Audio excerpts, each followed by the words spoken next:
Welcome muli sa ating video ng ating Alamin series and it's our 23rd episodes. So ano pa bang hinihintay natin? Simulan na natin. Game!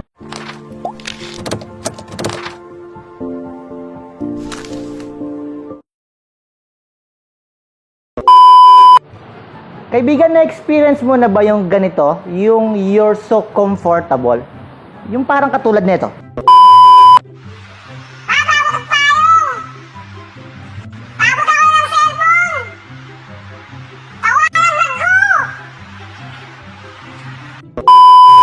Marahil matatawa kayo, pero maraming pagkakataon na experience yan natin, di ba? Pero ang tanong, ang tawag ba natin dyan is comfort o comfort zone? Sa ating video ngayon, ating alamin kung yan nga ba ay comfort o nasa comfort zone na nga. Tara!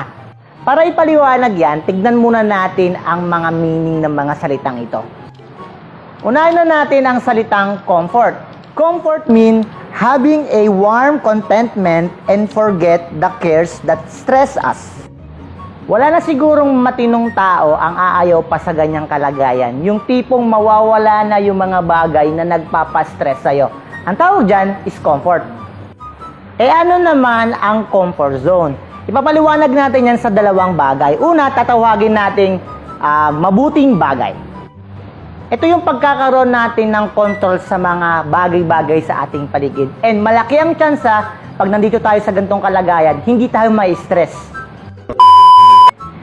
Pangalawa, is tatawagin naman natin yung mapanganib na bagay.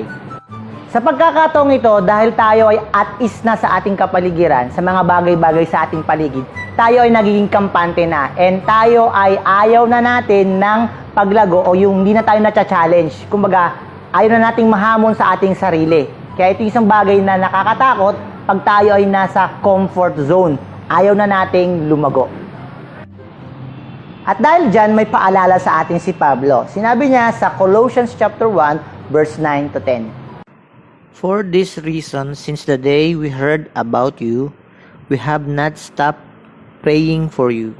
We continually ask God to fill you with the knowledge of His will, through all the wisdom and understanding that the Spirit gives, so that you may live a life worthy of the Lord and please Him, in every way bearing fruit, in every good work, growing in the knowledge of God.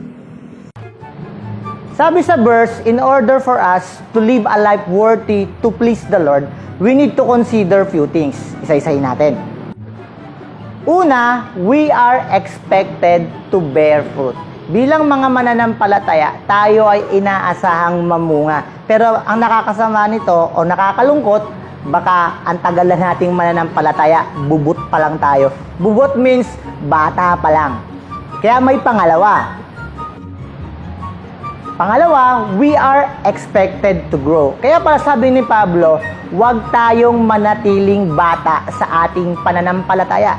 Bagkos tayo ay lumago o kailangan meron tayong paglago. And sinabi din sa Biblia na kaya tayo pinapadaan sa mga bagay na para tayo sinusubok para maging dalisay din tayo. So ito ay nagpapakita ng isang bagay na hindi dapat nananatili sa isang lugar lamang ang isang mananampalataya bagkus siya ay patuloy na lumalago. Yun naman pala, we are expected to bear fruit. We are expected to grow. Kaso nga lang, wala namang masama na magnasa ng comfort na pangyayari sa kanyang buhay. Lahat tayo is gusto yon. Pero ang nakakasama lang is yung dangerous part lang nun is minsan tayo ay hindi na lumalago sa ganong bagay. Kaya dapat tayo is matutong mahamon na lumabas doon sa bagay na tayo ay comforted or nako-comfort tayo. Kaya sabi nga ng isang kataga, a comfort zone is a beautiful place but nothing grows there. Kaibigan, ikaw ba ay nasa kaisipan ngayon na nag-settle ka na lang sa isang bagay na comfortable ka na lang? Yung pakiramdam na ayaw mo nang ma-challenge, yung pakiramdam na ayaw mong humarap sa mga bagay na mag-explore. Kaibigan, baka nasa comfort zone ka na. Sa ating pagtatapos, tayo muli ay makakarinig ng isang salaysayin. Muli, ito inyong pastor, nagsasabi isang mapagpalang araw sa atin. comfort zone, wala nang marahil masasarap pa sa kalagayang puno na ng ginhawa, na mistulang wala ka nang ginagawa at yung isip ay layo sa pag-aalala, di ba?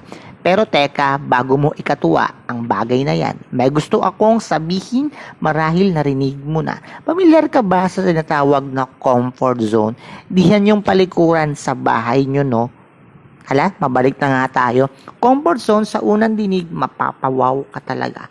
Maganda, oo, maganda nga ang kalagayan dito. Pero may hatid pa lang panganib pag ikay naglagi ng matagal dito. Anong panganib? Comfort yon, di ba? Baka ihirit mo. Di sa kontra tayo na ayaw natin ng comfort. Pero may dalang panganib kasi pag di tayo umalis dito. Halika, banggitin ko sa'yo, gamitin natin ang sabi sa Biblia. Na tayo bilang mga Kristiyano ay inaasahang lumago sa ating pananampalataya na huwag manatiling bata bagkos lumago. At tayo din bilang Kristiyano ay susubukin na tulad ng sa ginto na para maging dalisay. Ngunit sa lugar ng comfort zone, di mo mararanasan yan. Kumbaga, sabi nga nila ay walang ka-challenge. Kaya kaibigan, pag-isipan mo lang, ang lugar ng comfort zone ay magandang tunay, ngunit walang lumalago dito. Kaya ikaw, kung gusto mo ng paglago, tara, labas tayo sa ating comfort zone. Muli, isang mapagpalang araw sa atin. Pagpalain po tayo ng Panginoon.